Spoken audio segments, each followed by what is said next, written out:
Hey, it's Jose Galison. You're watching No Way Jose. You can find me on the No Way Jose YouTube channel, also all the major audio podcatchers and Odyssey as well. Today, my guest is Ken Silva. Just to remind you guys how this works, today, if you're watching on the 2nd of August, this is a live stream. If not, you'll get it roughly about a week or so later when I drop it from behind the paywall. If you want to be able to have it in the meantime, you do patreon.com, just No Way Jose 2020. The lowest level is $2, the highest level is 20, and those are my sponsors. I'll read them off every episode. I have C. McRae of the Whiskey and Tea podcast, Jeremy, who has an Etsy store at etsy.com/shop/raising-liberty. You can follow him on Twitter if you want, at Jeremy Rhymes. I have Mikkel Thorup of the Expat Money Show as well. I think I forgot to give credit to the intro to my buddy Justin Campbell at jcamp1521. If you want, an intro or anyone to do, podcasting type related stuff, or the video editing, he's your guy. Go hit him up. I'm sure he'd be willing to, do some commission type stuff if you hit him up for that. Today we're going to be covering the Michigan governor kidnapping plot, Gretchen Whitmer. That was a big story a while ago, and I have a big guest in about a week relating to it. And this is going to be kind of like a kind of primer to let you guys know, give the basics. That way we don't have to fucking get boiled down in the episode that's coming up soon. But with that, TopLobsta.com. Use Jose at checkout for 10% off. He has all my art. He has a bunch of other shows' art. He has his own, stuff that he sells there, merch. So go hit him up for that. And with that, let's get Ken in here. What's up, Ken? Hey. Hey, pleasure to have you. If you could go ahead and introduce yourself to the audience, let them know who you are, what you do, maybe some of your body of work. I'm Ken Silva. I'm a reporter of some 10 years, currently contributing to the Libertarian Institute, primarily covering domestic terrorism issues and researching, along with Richard Booth, the Oklahoma City bombing and all the mysteries related to that.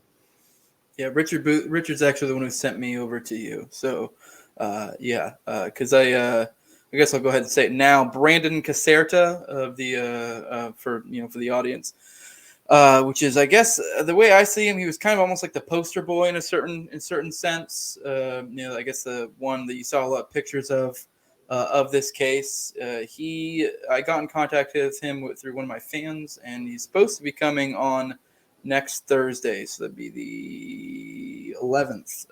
So he'll be coming on then.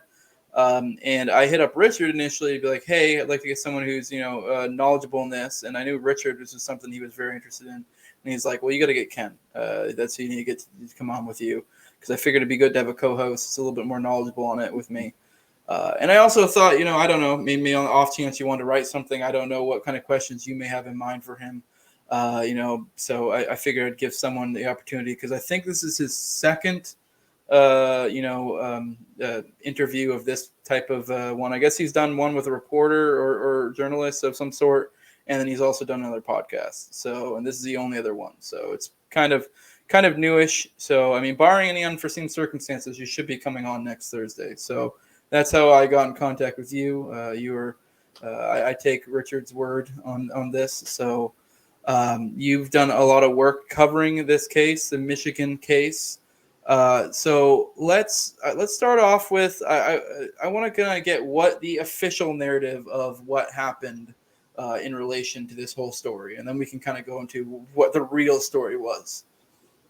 Sure. So the official narrative was, we had the terrible COVID-19 pandemic, and the governor locked everything down, and some disgruntled far-right extremists, white supremacists, were so upset about not being able to go to the gym that they decided to get together and plot to capture the governor of Whitmer. And thankfully, thanks to some patriotic former Iraq veteran who decided to become an FBI informant and continue to serve his country, he saw this on Facebook, reported it to the feds. The feds sent him in as an informant. I think they sent in another informant, and began to turn people and make them informants. And before you know, you had about 12, just as many informants as you did people ended up being arrested. And the FBI kind of controlled the plot. They had an undercover agent set up a meet to sell explosives to the defendants on the grounds that, we have to, keep a close eye on these guys and make sure everything's controlled so nothing gets out of hand like it did with Oklahoma City. And before these dangerous extremists could do something crazy and hurt somebody, our great government saved us. All right, that checks out. All right, I guess let's go ahead and start picking at what the hell actually happened. Because I guess you kind of alluded to a little bit there how there were so many informants, and this has a lot of. It's kind of weird that this kind of fell in my lap as the next thing as I'm working on the OKC thing with Richard, because there are a lot of parallels. All the informants and such.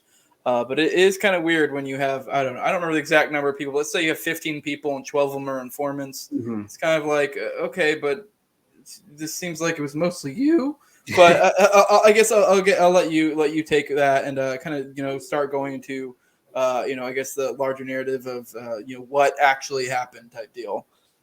Yeah, first of all, I should note that there were at least 12 informants. That's how many that have been documented in court records. There could be other feds that, the government hasn't even disclosed. But, there's been a lot of reporting on this. Pretty much the informants drove this plot. They were the ones at one point, I think it was Adam Fox was in a car with 3 other people supposedly scouting out the governor's house at one point to, for the eventual kidnapping. And Adam Fox was with 3 other informants. So that kind of shows you that the FBI was literally driving this plot.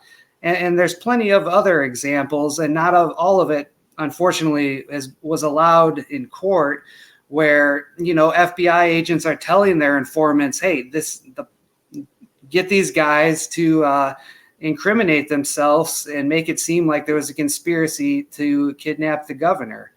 And there's tons of text messages related to this. And as we'll discuss, not all of it was admitted into evidence, though. Okay. I don't know if are you aware of any specifics that weren't admitted into evidence, or were you just, do you have any specifics there? I guess I'm kind of curious what didn't get admitted. If you know, I don't know if that's something you would even know if it didn't get admitted into evidence. That was because in the pretrial hearings, the defense was trying to get this to be allowed to present it to a jury, where it would be one of the key informants, a guy named Dan, talking to his handler, and his handler is, trying to even expand it to set up a conspiracy to capture another governor, I think the governor of Virginia. And this is documented in text messages, and the judge didn't allow it because they said it's hearsay, though. So, the judge really stacked the case against the defendants. Okay. I'm kind of curious. I guess it's kind of hard because you do have to parse through.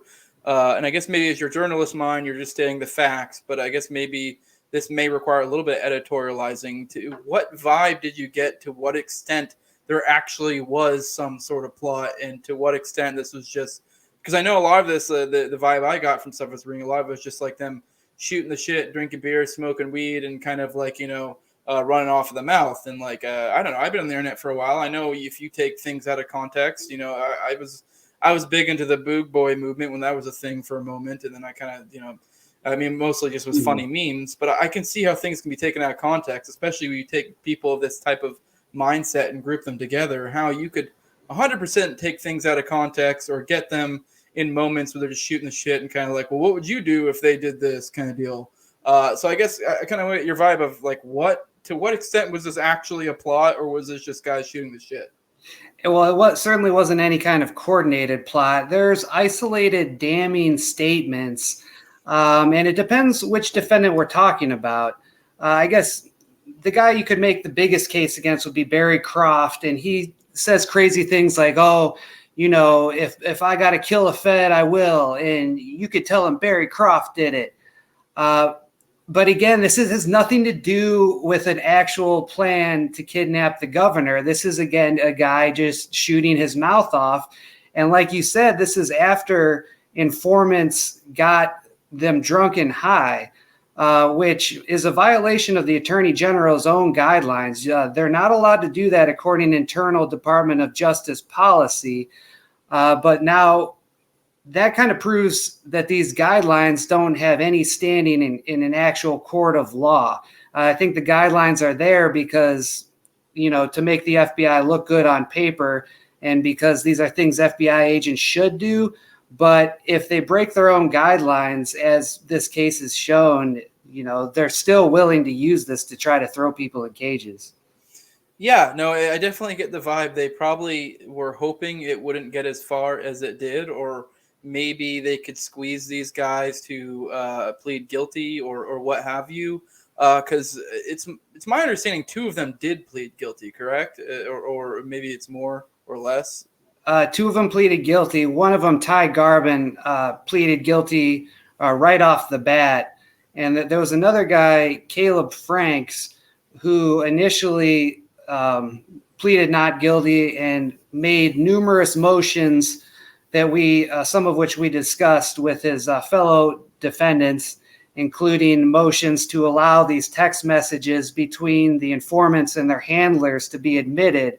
And it's when those text messages weren't allowed as evidence and some other motions he made were shot down that he kind of broke under the pressure. And I heard an interview with Brandon Concerta saying, he's a coward, this and that. And I kind of feel bad for the guy. I know he ratted on his friends. You could say he's a piece of crap for doing that. But I would never, try to be a tough guy and say, I would never have done that, because you got to imagine this guy was under, the pressure of the full force of the federal government. And at the last second, he switched and, he testified in favor of the government. And even though the government's case collapsed, he's still in jail now. So I almost feel, the worse for him, because if he just would have stuck strong, he could be free right now, or at very least I think the jury wouldn't have reached a decision and he'd probably be ready for a retrial. Yeah. I mean, I would have to know more context before I could really shit on him too hard. Cause I don't know. Did he have a family? Did he have, kids, whatever? But if you're just a single guy and you rat out your friends like that, yeah, it's pretty shitty. I mean, it's still kind of shitty either way, but I can at least sympathize with you if you have something else going on. But I don't know. I guess on that, I had a question. I forgot it on that one. Got it. So do we? You said he testified against him. Okay. Yeah. Now, who all got off and who is still or that is still going through the ringer right now? Because I know Brandon got out. I know that for a fact, because he's going to be coming on next week, hopefully. And I guess he pretty much got off scot-free, is how it seems. That's obviously. Right. Yeah, and once again, I know what I was going to say. I was going to say to kind of sympathize with the other guy. I kind of can see the desperation and why you would turn, because I mean, for one, I'm sure they're telling him all sorts of things. And 2, in a situation like this, I mean, the past dictates normally this isn't how these things work out. Yeah. Normally you're fucked. Like if the feds come after you for something, very rarely does the people win out. Because I'm assuming you're writing for Libertarian Institute. I assume you're of somewhat similar philosophical bent to me. I mean, this is literally. I know we like to think of this as checks and balances stuff, but it's the government deeming if what the government did was bad. So, I mean, at a very simple level. Yeah, I get it. They're different departments, whatever, but let's be real. The deck is stacked against you. It's not in your favor here. So I can sympathize with him there. But I guess the question I wanted to ask was just kind of who else has gone off so far that you know of? Daniel Harris and Brandon were acquitted. And then Adam Fox and Barry Croft are set for retrial, which actually starts next week. So this podcast is very timely. And meanwhile, there are also 3 guys who are set to be tried on state charges: Paul Billard, Joe Morrison, and Pete Musico. They're charged with providing material support to a terrorist organization.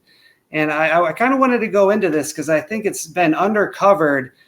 And I got to say, these guys are in a tough spot because I think the prosecution's bar is lower for the state charges than it is for the federal charges. Providing material support to a terrorist organization, all the prosecution has to convince a jury is that the Wolverine Watchmen was a terrorist organization, and these guys kind of participated in training sessions. Maybe they, donated money or provided some kind of weapons. I think one of the guy claimed he had C4, which was a lie. But so theoretically, all the federal people can be acquitted. But if a jury still thinks that the Wolverine Watchmen are a terrorist organization and these state guys participated, they can still be convicted. And that trial, I believe, is to start next month. And with the Wolverine Watchmen, maybe I correct me if I'm wrong, but I get the vibe they're just kind of almost a subset of the 3 percenters. Am I wrong? Because I know there was some sort of 3 percenter organization, or it was just kind of they were operated parallel type deal, or no? Yeah, I guess you could call them sister organizations, but the 3 percenters were a national network that was pretty much totally penetrated by the feds. The Wisconsin head was one of the key informants in this case, Steve Robeson. He's the guy with a criminal track record, longer than my arm. He was arrested in the 80s and participated, turned Fed back then. And he ran the Wisconsin chapter. I believe there was another Fed, I want to think her name is Jenny Plunk, who ran another state chapter in Tennessee or something like that. And again, I think it's against the AG's guidelines to have feds actually be in charge of organizations, but they did it anyways. So yeah, to answer your question, they're kind of a related organizations that collaborated. At one point, they made Adam Fox the leader of the Michigan 3 percenters and made him an admin of a Michigan 3 percenter Facebook group that was set up by the feds. So, I mean, it just shows you the ridiculous, conduct by the federal government in this case. Yeah, I mean, that is kind of crazy. They're going to try them on providing material, I forget what the word was, but support to a terrorist organization. Because, I mean, unless there's something substantial they have to provide, that like flies in the face of the Second Amendment, militias. I know. I guess this is really nothing to be surprised. This is a result of, things like, the Oklahoma City bombing, making militias kind of have the stigma they have. Also, then you can tie in Patriot Act type stuff, how we just kind of willy-nilly label organizations terrorist organizations. And they've been kind of wanting to label militia things as terrorist organizations for decades, if not longer. And I think this would set a rough precedent if that would happen. I know you said on the state level, so I guess it wouldn't be a federal thing, but still, yeah. I don't know how this hasn't been tossed out of court yet. Yeah. Because as you said, how do you even prove this organization is a terrorist group when they never committed terrorism? But I guess it's just, I don't know how they were able to put this in front of a jury, but they are. And now it's just going to be a matter of persuasion. I mean, one guy, Paul Billard, he quit the group in July and they were arrested for the plot in October. So he's going to meetings in Dublin, Ohio and Michigan, early during the lockdown and then in the summer. And then he just quits and goes back to the East Coast. But then when they make the arrest, they still went and grabbed him. So, I mean, the rule of law is dead. Like the state case is almost more egregious than the federal case because there's nothing there really. What is the read you get in this? Because it sounds to me it's like grasping at straws, and that way they can have something. It kind of reminds me a lot of the whole Trump thing, where if I'm not a big Trump guy, so if anyone, for one, I don't feel like I even need to caveat that. But for those who, if they're first time watching, I'm not a big Trump guy. I'm a full-on anarchist, libertarian. But in the interest of fairness, the whole Russia bullshit was bullshit, and through and through. And if you talk to any fully blue-pilled lefty today, they'll be like, oh well, there were 300 people arrested or tried for this, and this many people got convicted, and it's like, okay, yeah, but they got them on this and that and this and that, and that's kind of the vibe I'm getting here, is that they're trying to some extent save face. That way, people who still kind of buy into the kayfabe of the state can have something to be like, oh no, look at this, as opposed to, I feel like at this point anyone who actually pays attention is completely dismiss this entirely, because this is, I honestly, initially for me, the first time I heard it, this sounded silly to me. I was like, there's got to be more to this, but I was like, well, okay, whatever, in the interest of fairness, I'll wait till more comes out. But yeah, I guess, is that the feel you're getting? This is reaching at straws, trying to find something, throwing anything at the wall, trying to get to stick, or what is this? The state trial was scheduled in September, like 9 months ago. So as far as the state trial goes, I believe that the government coordinated, state prosecutors coordinating with federal prosecutors and the FBI. They thought they were going to get convictions on the federal level back in March and April. And then they were able to, once they had those convictions, it would be easier to prosecute the state case. And of course, that's fallen apart. And now, the trial starts next month. So theoretically, I guess they could scramble. They can get these federal prosecutions, get guilty verdicts, and then that'll make their state case a lot easier. So, yeah, like you said, bureaucracies, I guess just bureaucratic inertia is why they want to retry, save face. And also, if they get convictions, God, forbid, in this federal case, then that'll make the state case a lot easier for them. Yeah. All right. Let's touch a little bit on the Facebook aspect of it, which I think also kind of weirdly has if you look at it from the larger frame of things, it's kind of, funny as well. Because, we've been hearing for probably the past few years, it seems to be the powers that be kind of want to shift things more domestically, more internally. There's been multiple times where we've heard big, whether it be politicians or full-on feds say stuff along the lines of, white supremacist militias or what have you, or those are the next big problem, and how this is a huge thing. But anyone who really actually pays attention to these things, it doesn't really seem to be that's a thing. Mm-hmm. But then whenever there is one, it's completely blown out of proportion by the media, and most of the time ends up being nonsense. But I do think it kind of is it kind of funny enough plays into the whole Facebook aspect of it, because I know you wrote an article about it. So I kind of want to hear your thoughts, or you can kind of give me the brief rundown of what was going on with the Facebook side of things, because it is kind of ironic, and I do think it's worth mentioning, although it is a little bit just silly. But yeah. Yeah. I mentioned it before, and the first time I heard about this was during the trial. One of the defense attorneys mentioned that 3 of the 3%er Facebook pages were set up and run by federal informants, which that brings us to the beginning of the case and raises a lot, or the beginning of the whole saga, and it raises a lot of questions for me, because remember, supposedly a guy was scrolling on Facebook and saw this extremist activity and reported it to the feds, but did he see, the feds' own pages and then reported that to the FBI? That's kind of a question I have for Brandon, because it would seem, like, the memes where the FBI guy on the computer or the Spider-Man's pointing at each other, like that could have been how this whole case spawned in the first place.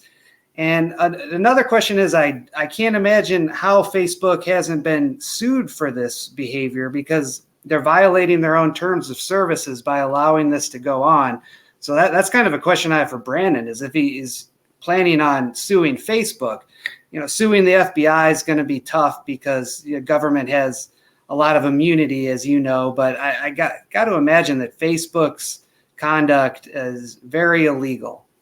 Yeah, it is kind of weird when you talk about dealing with social media things. It's whenever it comes to, like, I'm no lawyer, but it seems to be like you need some sort of large, group or person. Because I know, what was his name? The big I almost said anti-vax, but the big COVID vax guy. Berenson. I know he got back on Twitter recently, because he sued Twitter and they settled out of court. So, but that's one of the first times I've actually heard of that being successful to any extent. But it was kind of a big one. So it's almost like, I don't know, you need something big to make it happen, I think, is what it seems like. So I don't know if this would be the one that would do it. I mean, possibly. Brandon's actually in the chat right now. He said, yo, it's Caserta. I'll be on next week for sure, brother. You can confirm. Stay armed, stay free, y'all. Yeah, I'll see you next week. I guess, so is there anything else specifically on this case that you feel like is pertinent to bring up before we bring on Brandon next week?